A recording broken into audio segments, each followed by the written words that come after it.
Começamos pela introdução? Isso, ok. Então tá. Ok. Boa noite. Começamos nosso estudo pela introdução do esclarecimento de termos. E para isso, como das outras vezes, vamos fechar os olhos por um momento, nos aquietar os pensamentos barulhentos do ego, porque nós queremos ouvir o que está além do barulho. Nós queremos ouvir a voz suave e firme, inconfundível do Espírito Santo. Que Ele seja nosso guia nesse estudo e se revele a nós através da Sua palavra que está aqui no curso. Ok.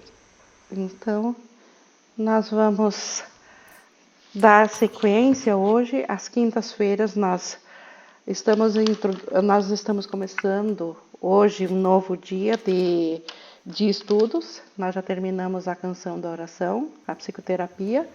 Semana passada nós vimos uma parte do prefácio, do resumo de todo o livro. E hoje nós vamos começar no esclarecimento de termos. Esse esclarecimento de termos, ele veio para nos trazer assim um entendimento, porque o curso ele usa uma linguagem cristã, que é aquela mais conhecida nossa, para a nossa cultura ocidental aqui, mas ele usa essa linguagem com uma definição própria.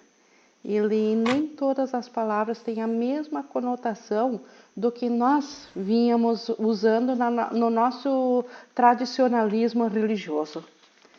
Por isso que Ellen e o Bill pediram e Jesus colocou aqui então esse esclarecimento de termos para trazer o que o curso está dizendo em cima dessas palavras. São 6 esclarecimentos e tem uma introdução inicial que lhe fala justamente desses termos e da teologia como um todo.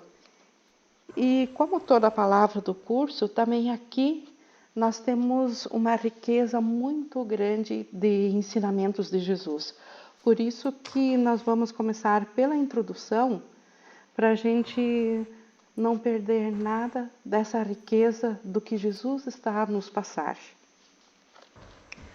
Então começamos com a nossa já conhecida metodologia da leitura.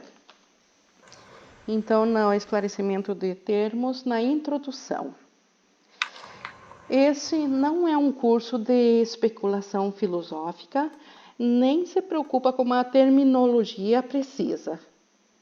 Ele se ocupa somente da expiação ou da correção da percepção. Então, aqui de cara, Jesus já diz, ele não tem assim a menor das preocupações de achar palavras que elas em si tenham um significado dentro delas mesmas, por si mesmas. O que ele quer apontar é as ideias para as quais essas palavras apontam. Então, o meio para a expiação é o perdão. Então, aqui ele diz, o curso se ocupa somente da expiação ou correção da percepção. Se a gente for atento, já dá para perceber aqui, então, o que é expiação no entendimento do curso. É a correção da percepção. Lembrando que o mundo todo aqui, ele é percebido. O mundo aqui, ele não é experienciado, ele é percebido. Nós vemos aquilo que está projetado. Só que o que nós vemos está distorcido dos pensamentos de Deus. E a correção dessa distorção é o perdão. E o nome desse conjunto todo, dessa correção, então, isso é a expiação. Então, a estrutura da consciência individual é essencialmente irrelevante, porque é um conceito que representa o erro original ou o pecado original. Então, o que é a consciência individual? O que nós temos sobre o nosso ser, sobre a nossa pessoa, sobre o nosso corpo. cada um que está aqui nesse mundo dual, ele tem uma consciência individual. E Jesus diz isso é irrelevante para o curso ou para a volta de Deus. Por que é irrelevante? Porque esse conceito que nós temos de nós mesmos como sendo um ser separado, esse conceito veio a existir após a ideia da separação de Deus. Então, enquanto eu estava em Deus, vamos dizer assim, a nossa consciência era de fazermos parte da totalidade. Era inconcebível pensar quem que eu sou. Eu era o todo, era parte íntegra de Deus. E de repente, com a ideia de separação, surgiu esse conceito individual. Só que esse conceito individual, ele é uma ilusão. Então ele ele é uma ideia fantasiosa e por isso que Jesus não chama esse conceito de irrelevante. Não é ao ser individual que ele está ensinando, como nós vamos ver adiante. Ele está nos ensinando o ser verdadeiro que é o tomador de decisões. Estudar o erro em si não leva à correção, se queres realmente ter sucesso em não ver o erro. Então, por isso que Jesus ele dá uma rápida pincelada em como que aconteceu a queda, o erro, as nossas ideias, mas o foco mesmo é sempre na correção, é sempre no que fazer com isso, e não o porquê isso aconteceu ou como aconteceu.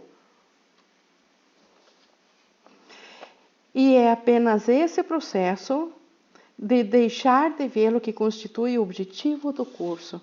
Então, o curso não é nada mais do que nos ensinar a não ver mais o erro, a termos uma ferramenta a olhar, a nos apontar aonde está a verdade. Todos os termos são potencialmente controversos e aqueles que buscam a controvérsia vão achá-la. Então, aqui também já dá para entender que há um lembrete aqui. Então, sempre haverá quem fará controvérsias com o curso. E Jesus nos disse, deixa isso para lá, quem quer controvérsia vai achar. Então, não deve ser a nossa preocupação doutrinar quem busca controvérsias. Como ele diz aqui, porém aqueles que buscam o esclarecimento também vão encontrá-lo. Então, é isso que o nosso foco deve estar voltado. Entretanto, tem que estar dispostos a deixar haver a controvérsia, reconhecendo que ela é uma defesa contra a verdade na forma de uma manobra de adiamento. Então, toda controvérsia, por detrás dela está a manobra do adiamento, está a nossa defesa contra Deus. Então, toda controvérsia, ela, no objetivo final dela é defender-nos da nossa realidade em Deus e manter o ego em funcionamento. Então, já que é assim, e por ser assim, por que vamos dar então ênfase a controvérsias, se a gente sabe que é só uma manobra de defesas? Então, deixamos a controvérsia de lado e nos focamos no que essas palavras, esses símbolos têm a nos trazer.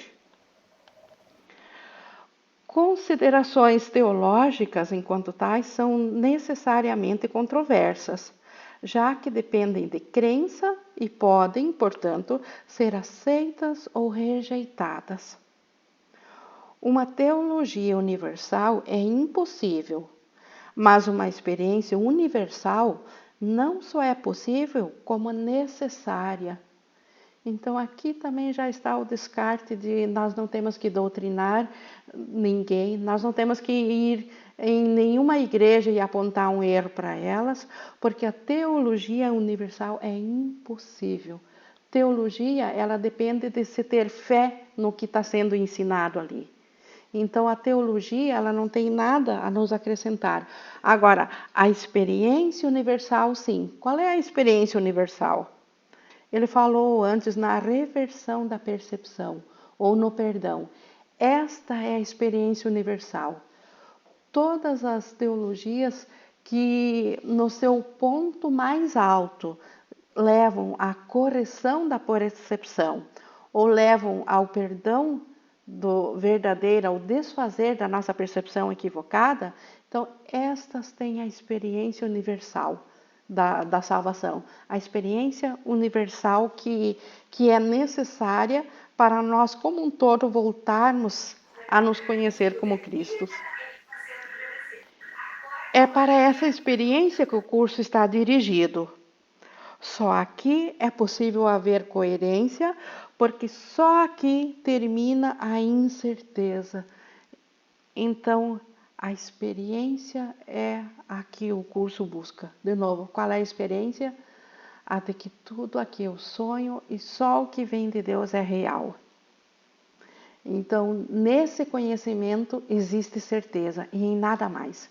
Então, já que aqui no mundo não existe nenhuma certeza, tudo aqui é incertezas, novamente, então, por que vamos nos deter a buscar controvérsias? Porque se eu me colocar na controvérsia, eu também estou dentro do campo da incerteza. Então, só na experiência da mente de Cristo que existe a certeza e essa experiência que é universal.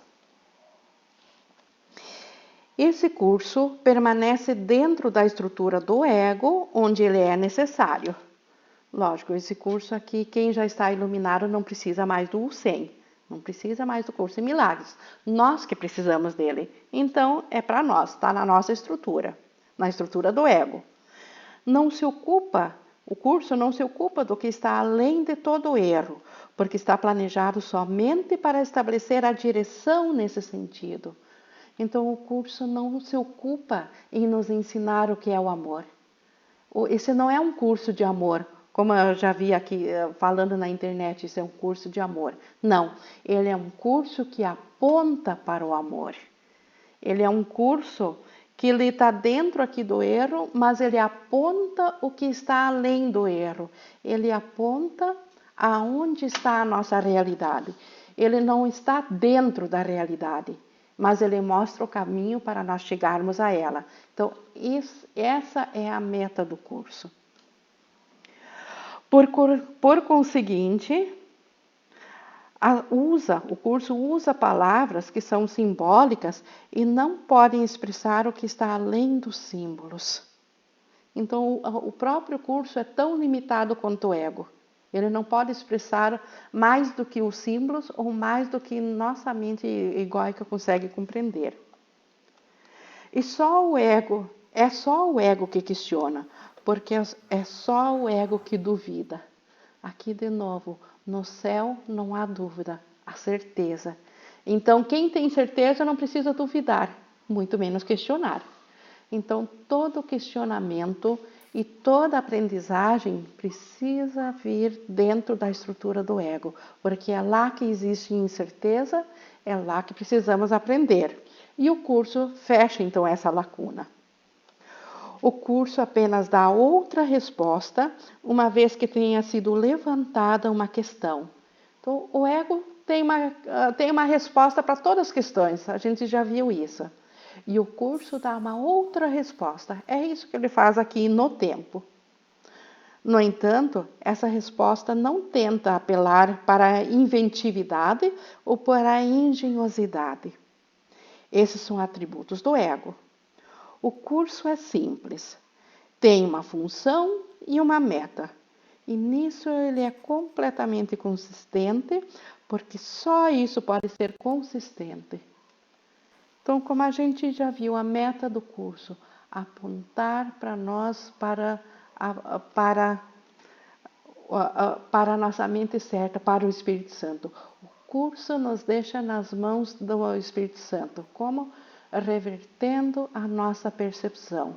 Então, a função dele é reverter a nossa percepção e a meta, então, é atingir a nossa mente certa, atingir o Espírito Santo. A partir daí é com o Espírito Santo, não é mais com o curso. O ego vai pedir muitas respostas que esse curso não dá. Ele não reconhece como perguntas a mera forma de uma pergunta a qual é impossível dar uma resposta. Aqui eu vou fazer um pequeno parênteses para explicar que é impossível dar uma resposta não quer dizer que o curso seja limitado, ou que o ego saiba mais e ele conseguiu, conseguiu algo além do curso. É impossível dar uma resposta quando a pergunta é ao mesmo tempo uma resposta. Quando a pergunta ela é uma afirmação, quando ela não é uma pergunta aberta, quando ela é uma pergunta que exige que se aceite que ela seja verdadeira dentro da resposta. Isso não é uma pergunta. Como ele diz assim, aqui, ó, o ego pode perguntar como aconteceu, como ocorreu o impossível. Então, ao dizer como ocorreu o impossível, o ego está afirmando que ocorreu. E justamente o curso está aqui para nos ensinar que não ocorreu. Então, o ego espera uma resposta que o curso não dará. Ele jamais vai dizer como ocorreu aquilo que não ocorreu. Então, por isso que muitos questionamentos do ego, o curso não responde. Outra pergunta do ego: para que aconteceu o impossível? Então, para que aconteceu a separação de Deus? O curso nunca vai responder a isso, porque a separação não aconteceu. Então, se o curso respondesse como que a separação aconteceu, o que aconteceria? Ele estaria admitindo que ela de fato aconteceu. Então, isso o curso não reconhece como perguntas, ele reconhece como afirmações em forma de perguntas. E o ego pode perguntar isso de muitas formas. Então, o ego tem muitas perguntas que ele quer se autoafirmar, que ele quer dizer que ele realmente é real, que ele existe. Entretanto, não há nenhuma resposta, apenas uma experiência. Busca somente isso e não deixes que a teologia te atrase. Então, qual é a experiência? A experiência da unicidade com o amor. Busque isso, busque entrar com o Espírito Santo, em unidade com o Espírito Santo, e aí a teologia ela serve para nos levar até ele, não para nos atrasar. Vais notar que a ênfase em temas estruturais do curso é breve e inicial. Realmente, o curso ele dá os 50 princípios dos milagres, ele fala umas características dos trabalhadores dos milagres e depois ele parte, como ele diz aqui, depois rapidamente os abandona e parte para o ensino central. E qual é o ensino central? De novo, que nós ainda somos como Deus nos criou, que nós estamos sonhando. Mas já que pediste esclarecimentos, estes são alguns dos termos que são utilizados. Então, aqui agora Jesus vai entrar no esclarecimento. São 6 itens que ele estuda. Primeiro, a mente e espírito, o ego, milagres, perdão, face de Cristo e assim por diante, porque eles são controversos em si. Dentro das teologias universais, eles têm uma conotação. Como Jesus precisava usar símbolos que nós conhecemos, ou ele não nos atingiria, ele não nos alcançaria, ele está usando os mesmos termos, mas com uma nova conotação, com um novo conceito. Então, agora ele faz uma diferenciação. E o primeiro, então, a ser estudado, que nós vamos ver hoje, então, é mente e espírito. O que Jesus quer dizer com mente? O ego, a gente sabe que ele, quando fala de mente, ele está falando da parte funcional que nós usamos no cérebro para fazer o corpo funcionar, né? Aquela parte cerebral que os cientistas eles põem lá numa tomografia e mostram onde as luzes se acendem quando a pessoa está pensando e enfim, ele é mensurável. Então, isso o ego entende por mente. Jesus, ele diz aqui, ó, o termo mente, ele é usado para representar o agente ativador do espírito, suprindo a sua energia criativa. Então, espírito é o que Deus é. Espírito é total. Não existe um espírito limitado. E o espírito, ele não tem desejos, ele não tem vontades, ele simplesmente ele é. Então, quem tem vontade, quem cria, quem supre o espírito para ele se expandir é a mente. Então, é o agente ativador do espírito. Quando o termo aparece em maiúsculo, refere-se a Deus ou a Cristo. Isso é, a mente de Deus ou a mente de Cristo. Então, a mente de Deus ou do Filho, né? Espírito é o pensamento de Deus que ele criou como ele mesmo. E aqui eu diria, Deus nos criou como ele mesmo. Então, o que Jesus está dizendo aqui? Nós somos espírito em essência. Então, se o espírito, Jesus usa a palavra espírito para definir o pensamento de Deus, e nós somos o pensamento de Deus, então nós somos o espírito e nós fizemos a mente, Deus fez a mente com essa função de ativar o espírito. De fazer com que... Porque Deus, ele se expande, ele se doa. E como que ele faz essa coisa de se doar? Como que nós nos doamos da mesma forma? Através da vontade da nossa mente. Nossa mente ativa o espírito. Então, o espírito unificado é o Filho de Deus ou Cristo. Então, Deus criou o espírito. Deus criou o Cristo. Deus criou a nós. E a nós foi dado uma mente, uma única mente que ativa o espírito. Nos foi dado por Deus. Nesse mundo, porque a mente é dividida, então falando aqui na ilusão, no pós-separação, que não aconteceu, mas que nós acreditamos que aconteceu, então aqui a mente é dividida. Os filhos de Deus parecem estar separados. Então aqui parece que cada um tem uma mente à parte. Nem as suas mentes parecem estar unidas. Então aqui realmente cada um parece totalmente individual e totalmente à parte da outra mente, ou independente. Nesse estado ilusório, o conceito de mente individual parece ser significativo. Então, aqui no mundo, para nós faz todo sentido dizer que eu tenho uma mente, a Iverde tem outra, a Ana tem outra. Para a nossa experiência, é assim que nós sentimos. E Jesus reconhece que nós pensamos isso assim. Então, ele é, portanto, descrito no curso como se tivesse duas partes, espírito e ego. Então, como nós pensamos que a mente aqui é dividida, e como nós experienciamos essa divisão, então, como que ficou a mente para nós? Além de individual, ela parece agora que ela tem duas partes, a mente do ego e a mente do Espírito Santo. Essa é a metafísica do curso. O espírito, ele é a parte que ainda está em contato com Deus através do Espírito Santo, que habita nessa parte, mas vê também a outra. Então, o Espírito Santo habita na parte da mente certa, que nós chamamos, mas ele também vê a mente errada, ele vê o nosso mundo equivocado. O termo alma não é usado, a não ser em citações bíblicas diretas, devido à sua natureza altamente controversa. Então, Jesus já buscou uma palavra mais amena, buscou espírito e não alma. Seria, no entanto, equivalente a espírito, compreendendo que, sendo de Deus, ela é eterna e nunca nasceu. Então, a alma é eterna e nunca nasceu.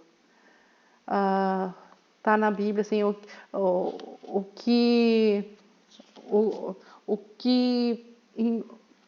como é que eu vou dizer a frase? Não me lembro dela bem certinho, mas ela diz assim, o que importa, não importa a pessoa ganhar o mundo inteiro e se por isso ela perder a sua perder alma. A sua alma. Isso, é. Então, por aí a gente entende que a Bíblia considera que existem almas individuais. Aqueles que vão para o céu e aqueles que, no caso, perdem a sua alma, né? Quando buscam o seu ser no mundo. E aqui ele está dizendo, então, alma seria equivalente a espírito, e também, então, só existe uma alma. Só existe um espírito. E essa alma abrange a tudo, esse espírito abrange a tudo. A outra parte da mente é inteiramente ilusória e só produz ilusões, né? A parte egóica. O espírito retém o potencial para criar, mas a sua vontade, que é de Deus, parece estar prisioneira enquanto a mente não é unificada. Então, a mente é ativadora do espírito, mas a mente, ela só é criativa, ela só ativa o espírito quando ela é unificada. Então, individualmente, enquanto nós pensarmos que somos uma mente individual, nós não ativamos o espírito. Porque a mente, ela não existe em parte. Isso é... Oi, Claudete, bem-vinda. Oi. Nós Oi. estamos... Ingue, Oi? qual é a parte ainda mesmo do livro? Que eu No esqueci? esclarecimento de termos na mente e espírito, número 1. Eu tenho aqui na página 81, lá no final. No 81. É, mente e espírito. Mente e espírito.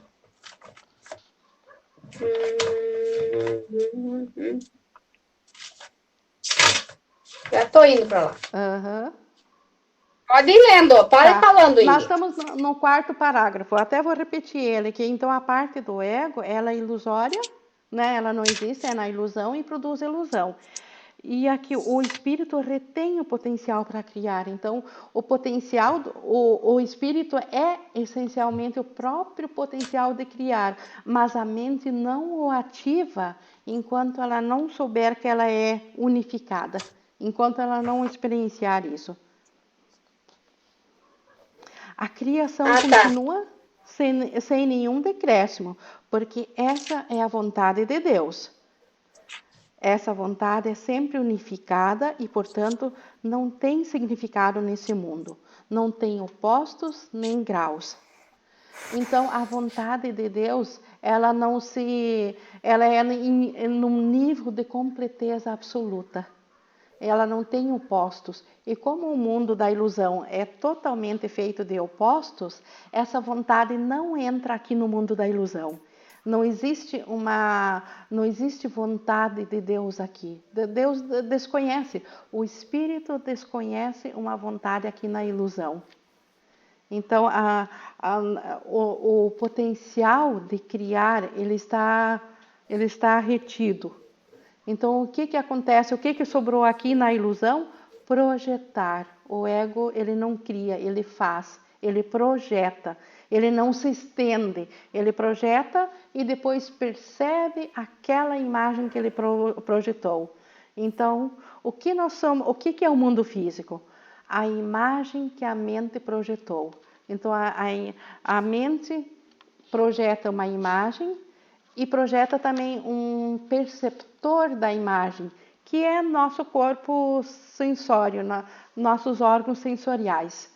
Eles percebem a imagem, então a mente, ela projeta isso.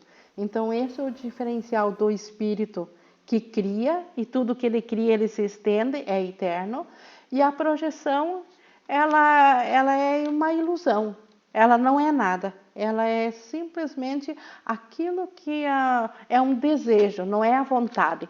Porque tudo que é vontade é uno com Deus e acontece e não tem opostos, é total. A vontade sempre é total. O desejo é parcial, é individual, ele muda, ele é transitório. Então, aqui nós estamos num mundo onde a gente vivencia os desejos. Então, continuando aqui no quinto parágrafo. A mente pode estar certa ou errada, dependendo da voz que escuta. A mente certa ouve o Espírito Santo, perdoa o mundo e, através da visão de Cristo, vê o mundo real em seu lugar. Então, esse é o ponto mais alto que nós conseguimos chegar aqui enquanto ilusão, ver o mundo real. O que é o mundo real? Ainda é uma ilusão, não é uma criação, não é a vontade de Deus, mas é uma ilusão que ela é um reflexo da verdade, da vontade de Deus. Ela é como uma imagem num espelho que ele reflete exatamente aquela personagem que está na frente do espelho. Então, o mundo real, ele reflete o céu. Então, o Espírito Santo, ele nos mostra um mundo real. Essa visão final, a última percepção, Tchau. a condição na qual o próprio Deus dá o passo final.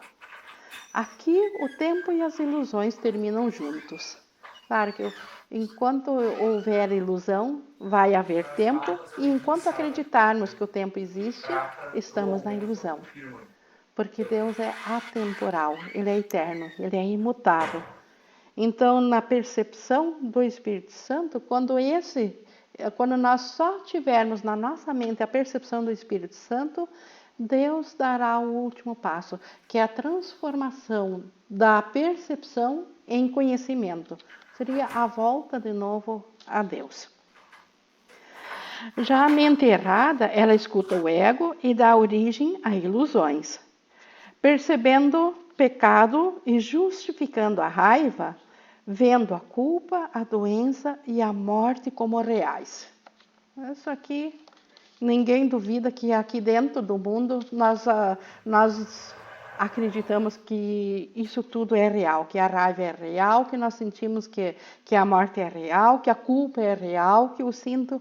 Então, dentro daqui do ego, na nossa experiência, isso parece real. Então, tanto esse mundo quanto o mundo real são ilusões. Então, tanto o mundo que o Espírito Santo mostra, que é aquele perfeito, que é o mundo do ego corrigido, quanto o ego, os dois são, quanto o mundo do ego, ambos são ilusão. Porque a mente certa meramente não vê ou perdoa o que nunca aconteceu. Então, a mente certa, ela não perdoa o ego, ela sabe que ele não é real, e nisso ele se desvanece. E por isso que a mente certa, ela não é, portanto, a mente una que está na mente de Cristo, cuja vontade é una com a de Deus. Então, a mente certa, a nível aqui de entendimento do curso, ela é a contraparte da mente una com Deus. A mente una com Deus é a pura não dualidade, é a volta a Deus. Já aqui, quando a gente fala de mente certa e mente errada, ambas estão abaixo da crença de separação. Só que uma é fruto da ideia de separação e a outra é a correção dessa ideia. Mas ambas são ainda ilusão. Nesse mundo, a única liberdade restante é a liberdade de escolha entre duas opções ou duas vozes. Então, aqui entra o tomador de decisões. Esse é outro ponto-chave para o qual o curso aponta. Nos ensinar que nós ainda temos um poder de escolha. E esse poder de escolha, o Ken Wapnick usa o termo tomador de decisões. Isso é fundamental. Nós precisamos saber que nós não somos reféns do ego. Já que o mundo aqui foi projetado pelo ego, nós temos uma escolha sim, nós não somos prisioneiros do ego. O tomador de decisões ainda pode escolher pelo Espírito Santo. A vontade, com V maiúscula, né, a vontade de Deus e do Cristo, ele não está envolvida na percepção em nível algum e não tem nada a ver com a escolha. Então, esse tomador de decisões não tem nada a ver com a vontade de Deus, porque Deus nem sabe do tomador de decisões. Por que ele não sabe? Porque Deus está a um nível, da unicidade completa. O tomador de decisões é o poder de escolha que temos dentro da ilusão. Então, ele também não é real. Assim como a mente certa e a mente equivocada não fazem parte da mente de Deus, o tomador de decisões também não faz parte. mas ele é o único poder de escolha que nós ainda temos aqui, na ilusão. Graças a ele, nós temos como voltar à mente certa, e só estando na mente certa que Deus consegue nos levar de volta ao conhecimento. A consciência é um mecanismo receptivo que recebe mensagens de cima ou de baixo, do Espírito Santo ou do ego. Então, aqui, a primeira vez nessa última página, nesse esclarecimento de termos, que Jesus fala da consciência. Mas no texto, ele deixa bem claro que a consciência foi o primeiro nível introduzido após a crença de separação. Por quê? Porque no céu não existe consciência, existe conhecimento. Ter consciência significa estar ciente, estar consciente de uma coisa, e para mim estar consciente, existe uma parte que eu não estou consciente, que eu não sei, já é uma diferenciação. Então a consciência foi a primeira divisão introduzida na mente. A mente era uma só, e é como ela na verdade ainda é. Mas na nossa experiência, nós introduzimos a consciência. E agora essa consciência, ela é um agente receptivo. A consciência, ela segue aos ditames do ego ou à inspiração do Espírito Santo, como o tomador de decisões escolhe. Então, o tomador de decisões, ao escolher pelo ego ou pelo Espírito Santo, ele está usando da consciência. A consciência tem níveis e a conscientização pode se deslocar drasticamente, mas não pode transcender o domínio da percepção. Então, se ela não transcende o domínio da percepção, obviamente que está dentro do reino da ilusão. Então, por isso, de novo, a consciência não faz parte do conhecimento do céu, mas faz parte da nossa experiência aqui. Na melhor das hipóteses, ela vem a estar consciente do mundo real e pode ser treinada para fazê-lo cada vez mais. Então, a consciência, que é a ferramenta com a qual o ego nos dita as coisas, através da consciência, nós podemos agora treiná-la para escutar o Espírito Santo. Entretanto, o próprio fato de ter níveis e poder ser treinada demonstra que não é capaz de atingir o conhecimento. Então, de novo, consciência não faz parte do conhecimento, mas é o que nós usamos aqui. Então, nós temos a consciência, que serve tanto ao ego quanto ao Espírito Santo. Na consciência do ego, a nossa raiva é justificada, o ódio é justificado, a vingança é justificada, a morte é justificada. Na consciência do Espírito Santo, tudo aqui é liberado porque não é real, porque a causa primeira não existe, e não existe efeito sem causa. Então, a consciência precisa ser treinada para dar razão cada vez mais ao Espírito Santo. Então, nós estávamos falando antes da meta do curso. A meta do curso é que a nossa consciência ouça só o Espírito Santo. É isso que Jesus fez há 2000 anos atrás, quando esteve aqui no mundo. É isso que todos os iluminados fazem. Então, em termos aqui de mundo, nós poderíamos dizer que a iluminação não é nada mais do que a nossa consciência ouvindo apenas ao Espírito Santo. Nós olhamos para o ego e o julgamos insuficiente ou indigno de um filho de Deus e largamos ele. Não damos mais nenhum voto de crédito ao ego.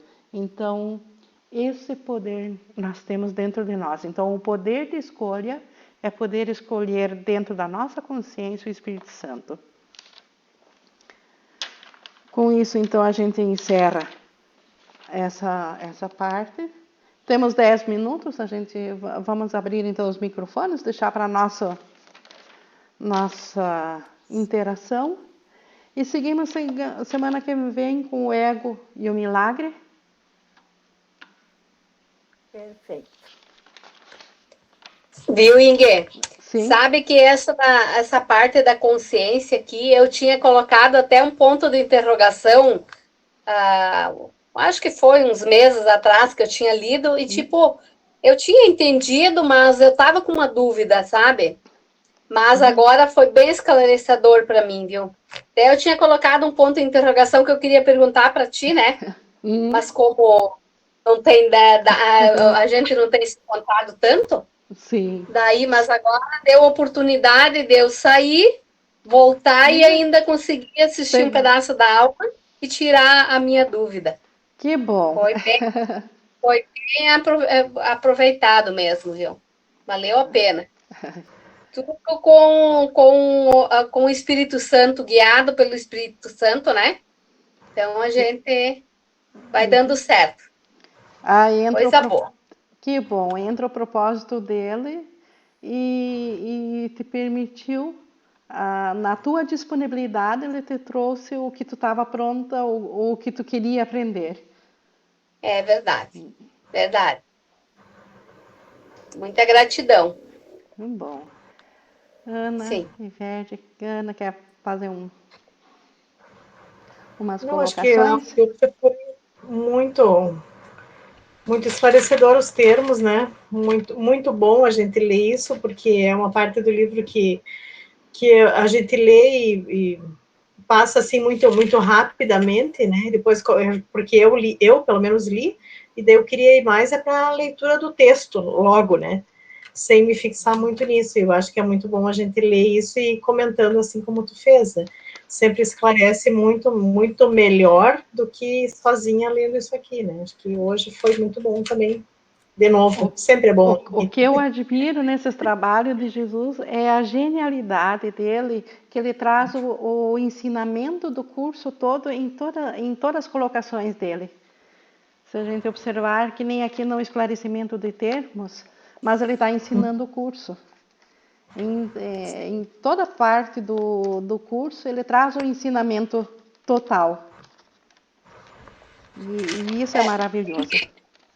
No curso tem os níveis, né? Porque aqui ele falou a aqui consciência, o primeiro nível, né? Sim, que a gente viu lá os níveis de aprendizagem. Seria da consciência também. Como ele diz aqui, a consciência ela pode ser treinada para escutar cada vez mais ao Espírito Santo. Porque aqui no mundo, de um modo geral, a gente escuta 100% o ego. E agora estamos aprendendo a escutar ao Espírito Santo. Mas essa aprendizagem, ela também tem níveis. Então, lá nas aulas de quarta que a gente tem o nível de aprendizagem que ele traz três níveis de aprendizagem. Mas seria a aprendizagem da consciência, para estar cada vez mais consciente de que nós temos, então, o Espírito Santo dentro de nós, como ele diz aqui. Até por aí a gente sabe também que, como ele diz aqui, isso está dentro da ilusão, dentro do nosso mundo aqui. Aliás, o curso não é sobre o céu, não é sobre Deus, porque isso está muito além do que pode ser ensinado. Ele levemente toca nisso para ter uma comparação do que é a consciência, do que é a nossa, de onde nós estamos. Então, Jesus precisa ensinar através de comparações. Então, no momento que, então, nossa consciência, no momento que ela estiver consciente só do Espírito Santo como a única parte real dentro de nós, aí Deus pode nos alcançar e dar o último passo, que é a transformação de novo da consciência em conhecimento. Em termos de, eu acho que lá no 4 ele fala em conhecimento, então aqui no mundo dual aqui, na linguagem do curso, Quando ele fala em conhecimento, ele não está falando do quanto eu sei de matemática, de geografia, ou de um trabalho, de alguma atividade. Conhecimento é a totalidade da consciência de tudo. Então, ela só se aplica a Deus e ao céu. Conhecimento não entra aqui na ilusão. Sim. Então, aqui é a consciência. E nós podemos, então, estar cada vez mais conscientes do Espírito Santo, que é a correção do nosso equívoco, é a correção da percepção equivocada do ego. Então, o que precisa ser corrigido em nós? O fato de nós estarmos dando ouvidos ao ego, de nós escolhermos o ego como nosso professor. Não que nós estamos condenados por Deus por isso, mas é que o ego não nos fez feliz e Deus nos fez para a felicidade. Então, Deus sabe que uma parte dele não está recebendo a alegria dele, que é a nossa parte adormecida aqui que está escutando ao ego. E o Espírito Santo, então, tem essa função de trazer essa consciência dessa mentalidade individual ao ponto de estar totalmente sincronizado com Deus. E aí Deus faz o último passo. Isso, então, Iverde tem alguma Não, bem colocação? tranquilo, até ali na introdução, né, que diz assim, que não é um curso, ele de amor, né? Que muitas vezes a gente pode... Sim. que mostra como, né, chegar... Isso, ele aponta para o amor. Ele aponta para o amor. E assim, amor é só o de Deus, mas ele aponta então, aí, para lá. Só que daí tu vai vendo que todos os termos, né? Todos os termos, se tu olha que nem agora a consciência, tudo vai te apontando para... Exato, uma consciência que vai treinar, tudo leva... Então, por isso que Jesus diz, né, que o curso é extremamente simples. Ele tem uma função e uma meta. A função, então, em treinar essa consciência e a meta de nos deixar conscientes só do Espírito Santo. E aí terminou assim, a função do Espírito do curso. Porque assim, se tu para, quando tu fica analisando o termo, espírito, alma, cada um. Não, consciências, tudo leva para a experiência, tudo leva para a mesma experiência. Para a mesma experiência, para o mesmo fim. Então captou tudo que Jesus quis dizer aqui. Verdade. E fica simples. Experienciar isso, sentir isso, vivenciar isso, ter isso como real na nossa mente. Exato. E essa experiência, ela é repleta de paz, ela é repleta de alegria. É essa experiência que é a correção da experiência de dor do mundo. Porque o mundo aqui é uma experiência de luta e de dor constante. A alegria do mundo é só um pouco menos de dor, isso parece ser alegria. E a experiência universal do Espírito Santo, então ela nos deixa totalmente na paz. E na paz, novamente, nós chegamos vamos dizer assim, num termos aqui do mundo, a vibrar na mesma frequência de Deus. Então, quando nossa mente for só paz, aí Deus nos reconhece, Ele reconhece a si mesmo dentro da mente. E aí Ele consegue nos despertar. Muito bom. Então, tá. Bom. Então, seria isso para hoje, ou alguém tem mais alguma colocação? É isso, sim. Muito obrigada. Agradecemos, então, também a Jesus, né, o Espírito Santo, pela presença e pela disponibilidade de sempre estar pronto a nos ajudar. Obrigada, meninas. Obrigada. Boa noite. Boa noite. Obrigada.